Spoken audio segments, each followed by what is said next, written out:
హరే కృష్ణ. ఈరోజు ఈ యొక్క భక్తులత కారం ఇచ్చేసిన భక్తులందరికీ స్వాగతం, సుస్వాగతం, అలాగే పాదాభివందనాలు.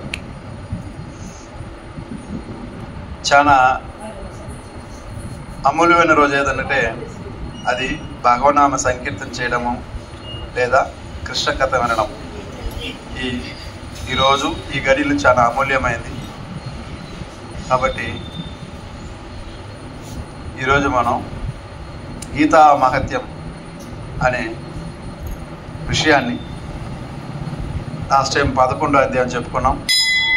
ఇప్పుడు 12వ అధ్యాయం నుంచి మనం కంటిన్యూ చేద్దాం. 12వ అధ్యాయంలో గీతా మహత్యంలో పద్మపురాణం ముందు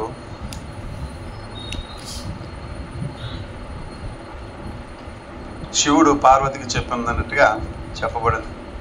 ఓ పార్వతి, గీత చదవడం అంత సామాన్య విషయం కాదు, వినడం అంతకని తక్కువ పని కాదు.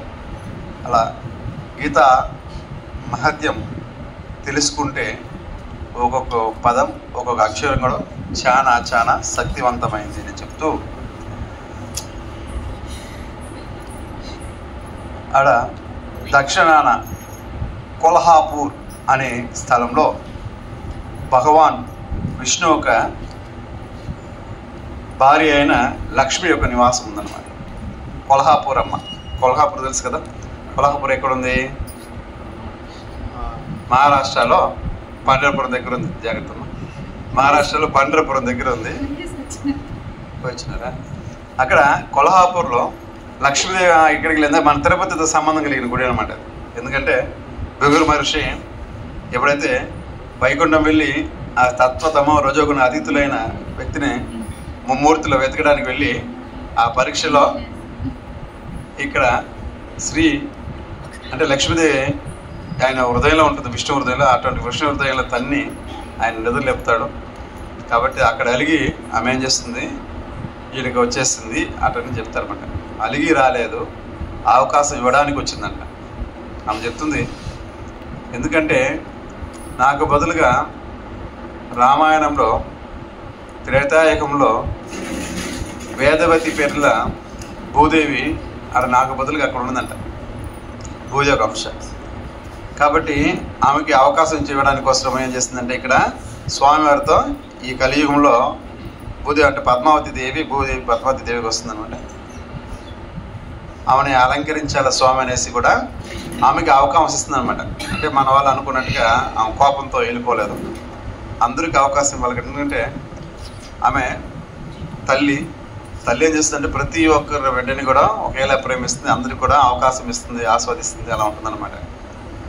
ప్రతి బిడ్డ బాగుండాలని కోరుకునే దాంట్లో తండ్రి కంటే కూడా తల్లి ఎక్కువ ఆరాటపడుతుంది అన్నమాట. కాబట్టి అటువంటి అమ్మ, అందుకే అన్నమాచారి అమ్మల కన్నా అమ్మ అని చెప్తారన్నమాట. ఆ అమ్మవారు ఏం చేస్తుందంటే అంత ప్రేమతో ఆడ ఉంటుంది. అక్కడ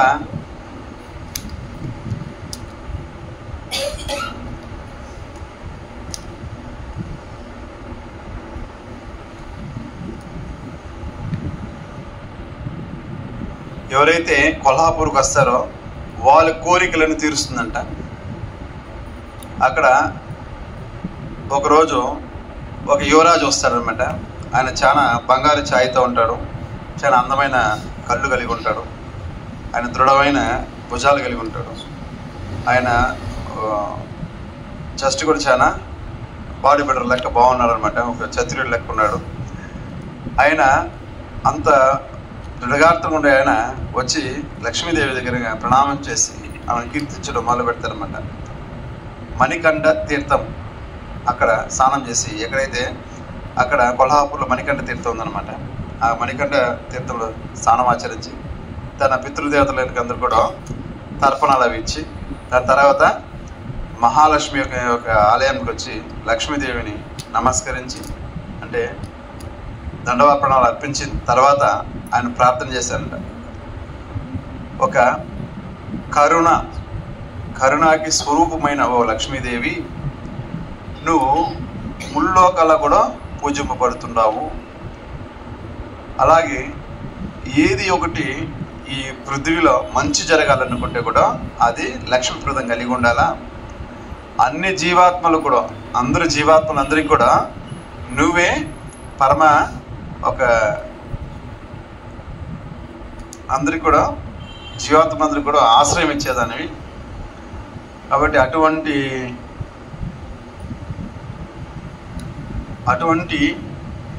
ఎటువంటి మనుషులకైనా కూడా తన కోరికలను తీర్చి వాళ్ళని ఉత్తర్వులు చేసేయక గొప్ప మనసు కలిగి ఉంటావు. అచ్యుత అనే పేరు కలిగిన భగవంతుడొక ధర్మపత్నివి, ఆయన యొక్క శక్తి సంపదాన్ని కూడా నువ్వై ఉంటావు అన్నట్టుగా ఆయన కీర్తిస్తారన్నమాట. నువ్వే అంబికవి, నువ్వే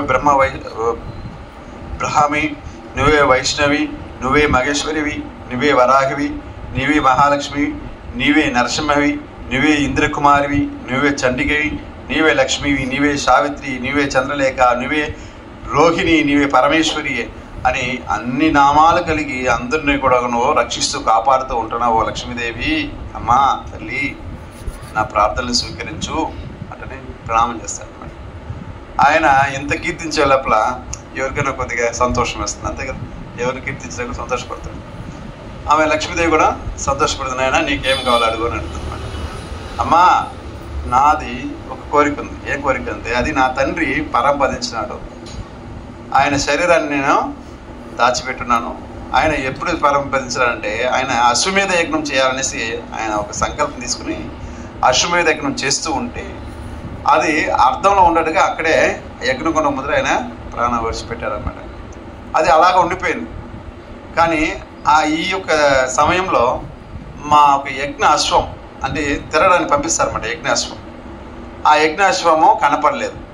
ఎంతోమంది సైనికులు పంపించినాము, పునరుద్ధరణ చేద్దాం, యజ్ఞం మళ్ళీ ప్రారంభిద్దాము, మా తండ్రి యొక్క ఆశయాన్ని నెరవేర్చాలనేసి భావంతో ఆ యజ్ఞం ప్రారంభించాలనేసి కూడా నేను ప్రయత్నం చేసి నా ఒక సైన్యాన్ని నలుమూలల పంపించినప్పటికి కూడా ఎక్కడ వెతికినప్పటికీ కూడా ఒక అశ్వం కనపడలేదు, యజ్ఞాశ్వం కనపడలేదు.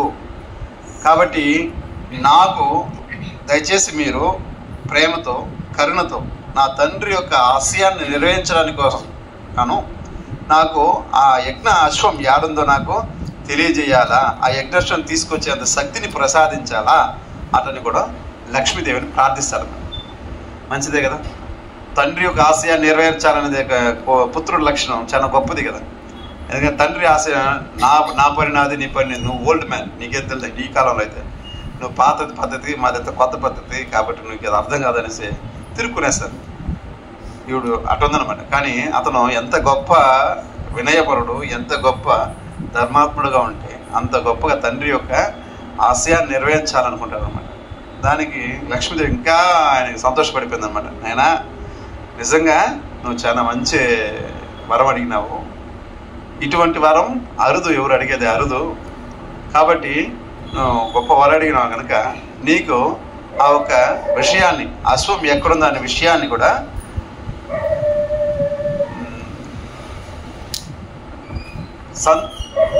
సంత్ మేతా, ఒక్క నిమిషం పేరు మర్చిపోయాను. ఒక బయట నా మందిరం పక్కన ఒక బ్రాహ్మణుడు ఉన్నాడు, గొప్ప బ్రాహ్మణుడు అవుతున్నాం. ఆ బ్రాహ్మణుడు నీకు మంచి నీ తండ్రి యొక్క కోరికను తీర్చగలిగిన సిద్ధ సమాధి ఆయన పేరేమి సిద్ధ సమాధి అనే పేరు కలిగిన బ్రాహ్మణుడు ఉన్నాడు. ఆ బ్రాహ్మణుడు మంచి యోగేశ్వరుడు లెక్క మంచిగా ఆయన వచ్చి బుల్లోకలు ఎరిగి ఉంటాడు, చాలా వినయంగా ఉంటాడు. అతను కూడా నువ్వు సంప్రదించి నేను పంపించడానికి చెప్పినట్లయితే అతను నీకు కావాల్సిన సందేశాన్ని ఇస్తాడు. నువ్వు దాన్ని బట్టి నువ్వు ఆ యజ్ఞం పునఃప్రారంభం చేయొచ్చు అనేసి కూడా చెప్తారన్నమాట. ఈయన కూడా అక్కడ అమ్మవారికి మళ్ళీ ప్రణామం చేసి నమస్కరించి అక్కడి నుంచి వచ్చి ఈ సిద్ధ సమాధి ఆ యొక్క బ్రాహ్మణ దగ్గర వచ్చి మళ్ళీ ఆయనకు ప్రణామం చేసి ఆయన లేచి ఆయన చెప్పే లోపునే నాయన లక్ష్మీదేవి నిన్ను పంపించదని ఆయన అడుగుతారు అన్నమాట. ఎవరు అడిగేది? సిద్ధ సమాధి అర్థమన్నమాట. అవును స్వామి, లక్ష్మీదేవి అమ్మవారి పంపించారు, ఈ విధంగా నీ యొక్క అశ్వం కనపడలేదు అందుకే కదా వచ్చావు అని అడుగుతారన్నమాట. ఈయన మనసు నోటి విప్పి బయట మాట చెప్పక ముందుగా అన్ని కూడా ఆయనే చెప్పేస్తున్నాము. ఈయన చాలా ఆశ్చర్యం వేస్తుంది.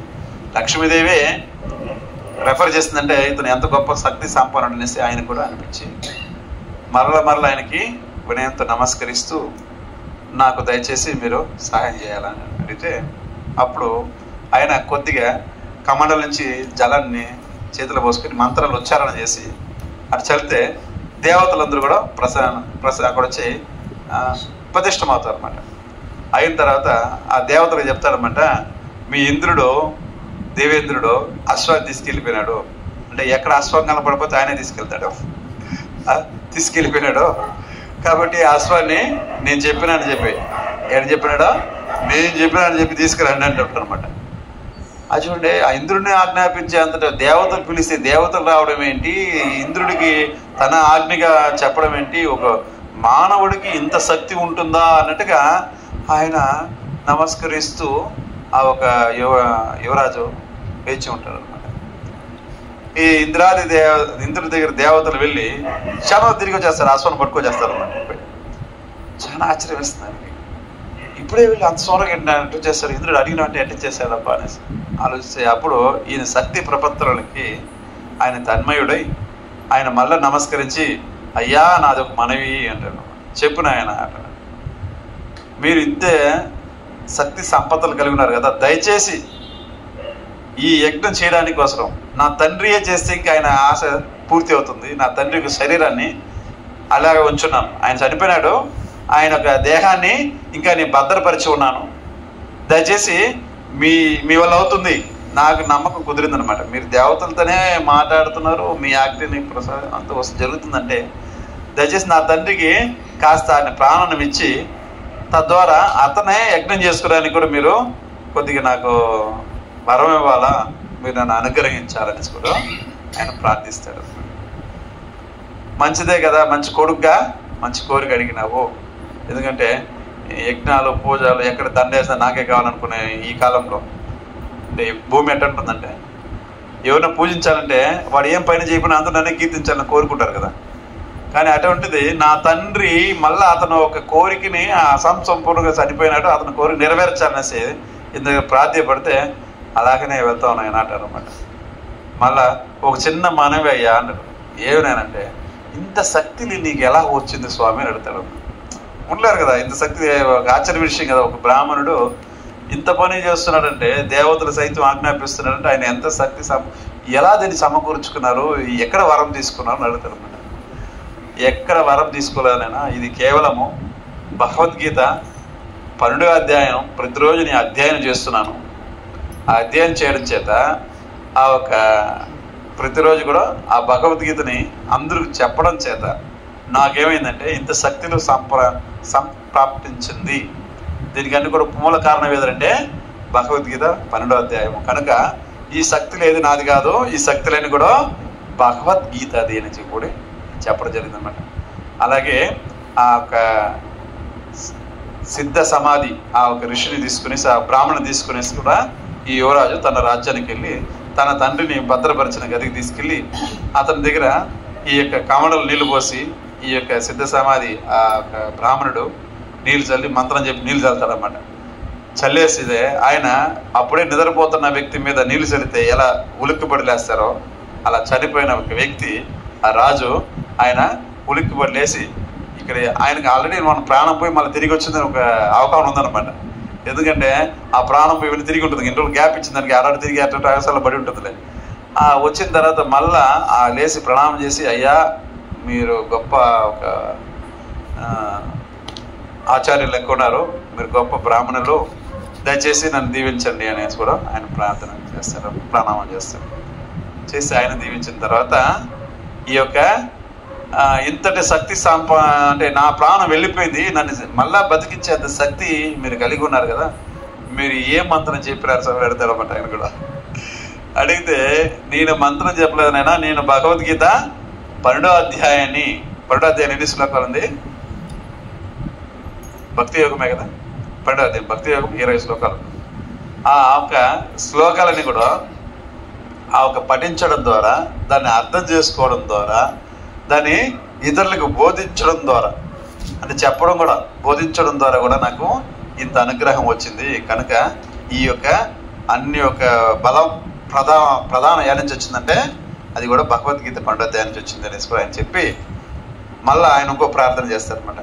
అయ్యా దయచేసి నాకు, నా పుత్రుడికి మరియు మా ఒక రాజ్యంలో ప్రజలందరికీ కూడా దయచేసి ఈ 12వ అధ్యాయాన్ని మీరు నేర్పించగలరు అని ప్రార్థిస్తారనమాట. ఏమన్నా నాకు నేర్చుకుంటాను వదులుతారా? మనం కూడా ఏమైనా భగవద్గీత నేర్చుకుంటామంటే వాళ్ళు పని చెడుకుని వస్తారనమాట మన ఇస్కాన్ టెంపుల్ నుంచి. కానీ ఇప్పుడు చూడండి, మనకి ఎక్కడో ఉంటుంది, మనకు నేర్పించడానికి పంపించారనమాట, ప్రచారం చేయండి, మీరు చెప్పింది నేర్పించండి. అలాగా ఆయన కూడా చాలా ముచ్చట చెంది కూడా ఆ భగవద్గీత 12వ అధ్యాయాన్ని ప్రతి ఒక్కరు కూడా ఆయన నేర్పించి అలా మళ్ళీ దాన్ని ప్రతిరోజు కూడా ఆయన పఠించి కూడా వాళ్ళు తండ్రి కొడుకులు ఇద్దరు కూడా వాళ్ళ తదనంతరం కూడా వైకుంఠం ప్రాప్తింపల జరిగిందనమాట. హరి హరి ఓ. కాబట్టి ఓ పార్వతి ఎవరైతే 12వ అధ్యాయం భక్తి యోగంని ప్రతి ఒక్కరూ అధ్యయనం చేస్తారో అటువంటి వాళ్ళకి ఈ యొక్క మృత్యు బాధ నుంచి కూడా బయటపడతారు అంటే చెప్పబడింది అనమాట. మృత్యు బాధ నుంచి బయటపడతారు అంటే దీర్ఘంగా ఈడే ఉండిపోతారని కాదు, మళ్ళీ మృతి చెందాల్సిన అవసరం లేని లోకానికి వెళ్ళిపోతారు. మళ్ళీ చాలా మంది డౌట్ రావచ్చు, అంటే భగవద్గీత చదివిన వాళ్ళతో మళ్ళీ రాకపోతే మళ్ళీ ఏడికి పోతారు, ఈడే ఉండిపోతారంటే ఈడ ఉండరు. ఎక్కడికి వెళ్తారు వాళ్ళు? వైకుంఠ లోకాలకు వెళ్ళిపోతారు. కనుక ప్రతి ఒక్కరు కూడా భగవద్గీత తెచ్చుకోవాలి, ప్రతి ఒక్కరు కూడా భగవద్గీత చదవాలి. ప్రతి ఒక్కరు కనీసం ప్రతిరోజు కూడా ఒక శ్లోకమైనా కూడా భగవద్గీతను మనం చదవడం ఒక పనిగా పెట్టుకుంటే అప్పుడు మనకి ఈ గోల్ కంప్లీట్ చేస్తాం. హరే కృష్ణ కృష్ణ కృష్ణ హరే హరే రామ రామ రామ హరే హరే. భగవద్గీతకి గీతా మహత్యం కి శిల ప్రభుపాద్ కి జయ. గౌర్ ప్రేమానంద హరే కృష్ణ.